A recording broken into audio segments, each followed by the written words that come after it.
نحمده ونصلي على رسوله الكريم أما بعد أعوذ بالله من الشيطان الرجيم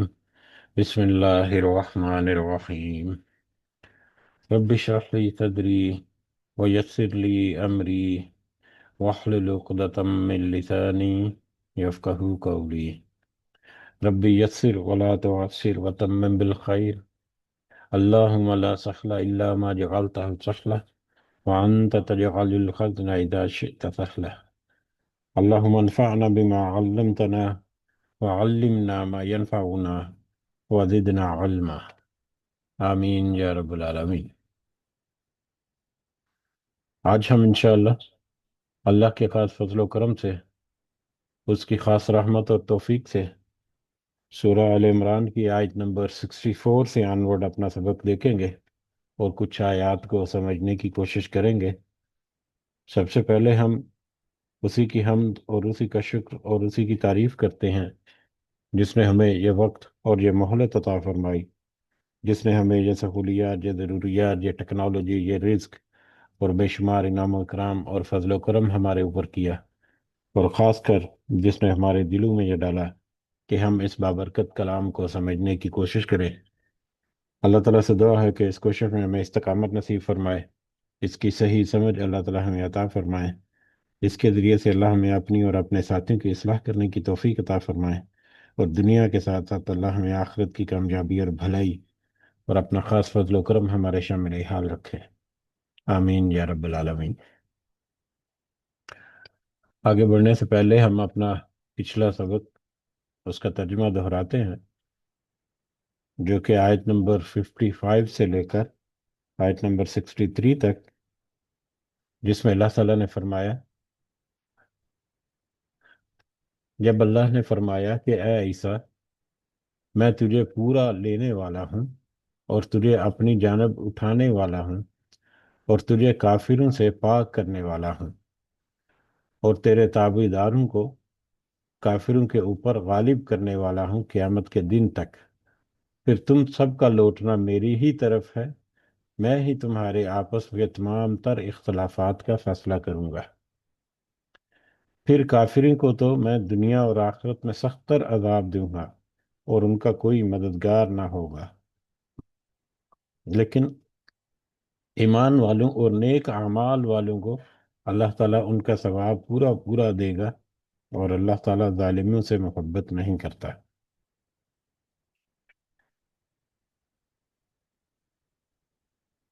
یہ جسے ہم تیرے سامنے پڑھ رہے ہیں،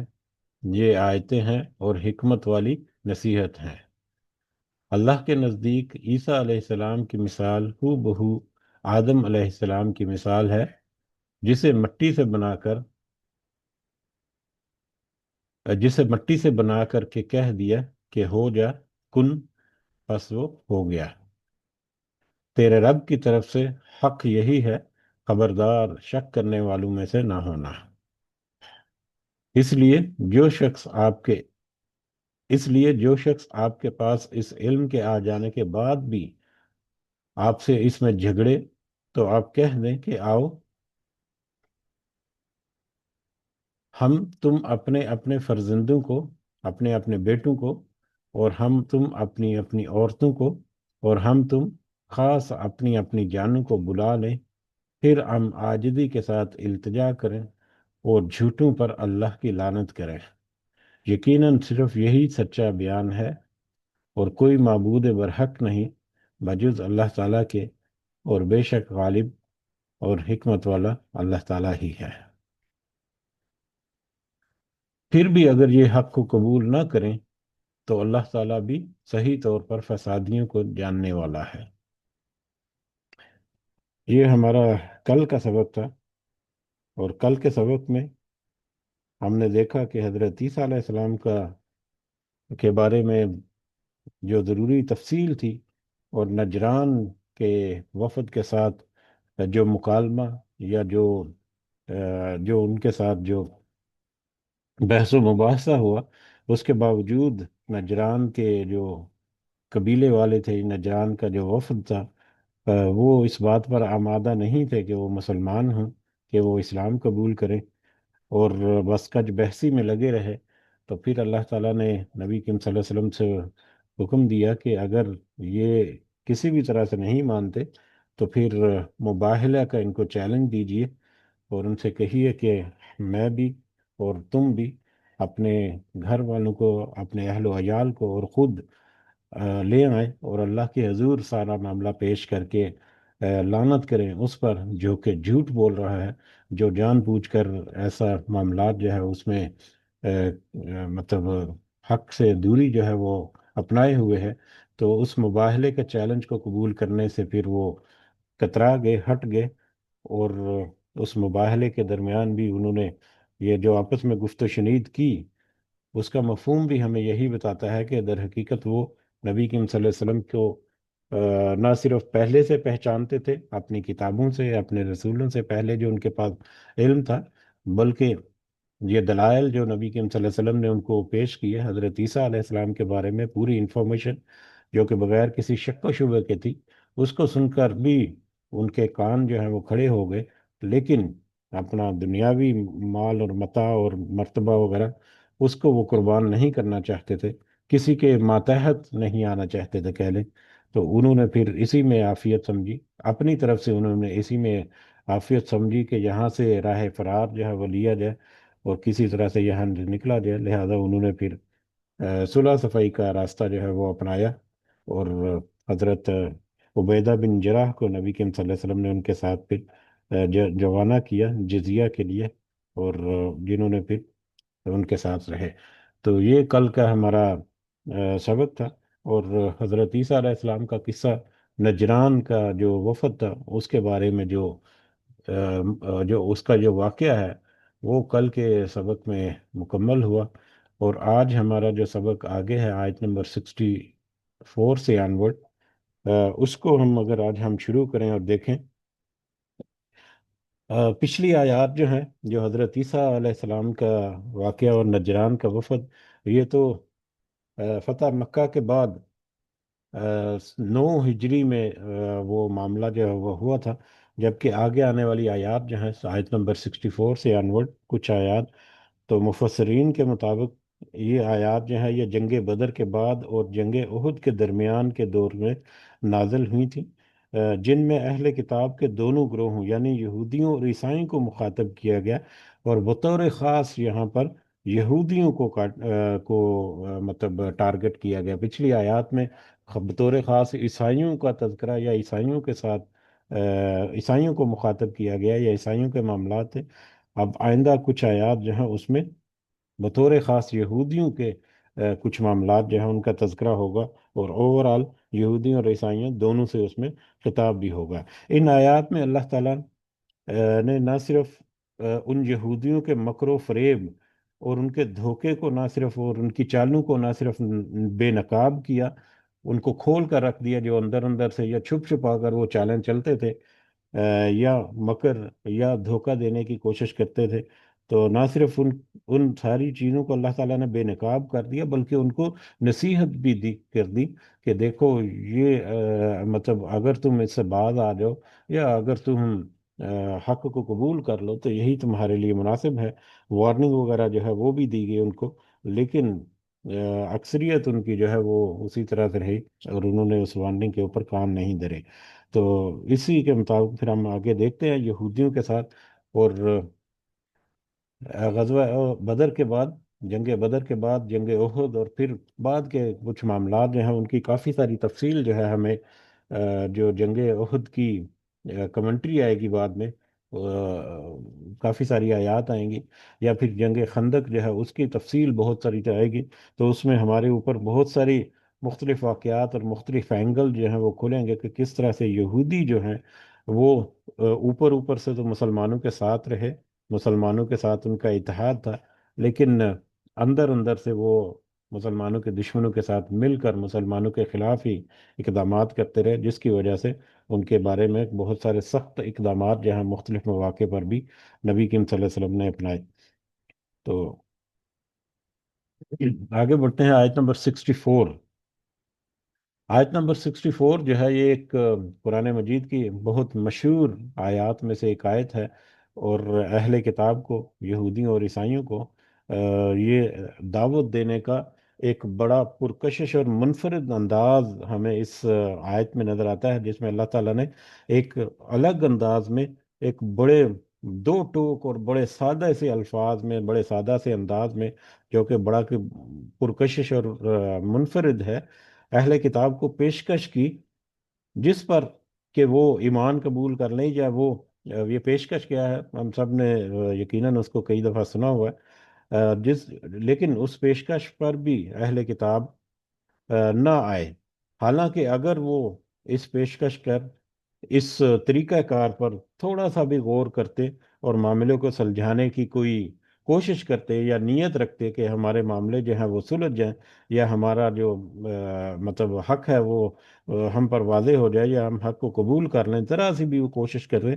تو مسلمان اور اہل کتاب کے درمیان اکثر اختلافات جو ہیں وہ ایک ہی بیٹھک میں، یا ایک ہی سیٹنگ میں، ایک ہی شاٹ میں وہ ختم ہو سکتے تھے، آج بھی وہ ختم ہو سکتے ہیں، لیکن وہ اس بات پر آتے ہی نہیں، کیونکہ اگر اس بات پر وہ جمع ہو گئے اور اس بات پر انہوں نے صحیح معنوں میں ان بایاسڈ ہو کر